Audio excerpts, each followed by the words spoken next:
కర్కాటక రాశి. ఈ రాశి వారికి రోజు కొంత కలిసి వచ్చే రోజుగా చెప్పుకోవచ్చును. ధనపరంగా కొంత ఒత్తిడి తగ్గుతూ ఉంటుంది. అవసరమైనప్పుడు రుణాలు కూడా మీ చేతికి వస్తాయి, అందుతాయి. చేసేటువంటి పనులు నెమ్మదిగా ముందుకు సాగుతాయి. దూరం నుంచెలి శుభవార్తను వింటారు.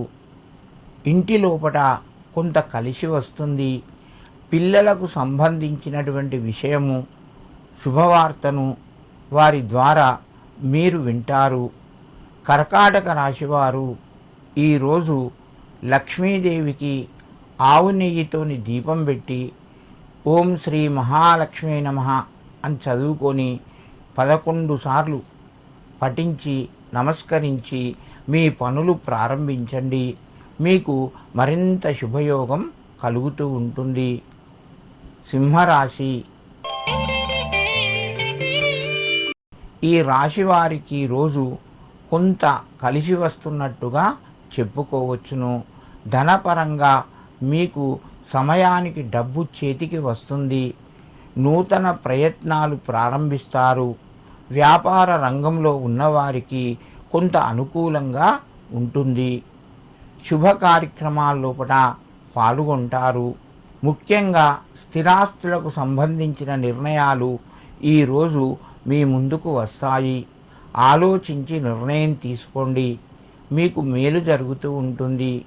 దీర్ఘకాలికంగా ఉన్నటువంటి సమస్యలకు పరిష్కార మార్గం దొరుకుతుంది. మిత్రుల యొక్క సహకారం మీకు లభిస్తూ ఉంటుంది. సింహరాశి వారు ఈరోజు లక్ష్మీ అష్టోత్తర నామాలు చదువుకొని మహాలక్ష్మికి కుంకుమను సమర్పించి నమస్కరించండి. మీకు మరింత శుభయోగం కలుగుతూ ఉంటుంది. కన్యారాశి. ఈ రాశి వారికి రోజు మధ్యమ స్థాయిగా చెప్పుకోవచ్చును.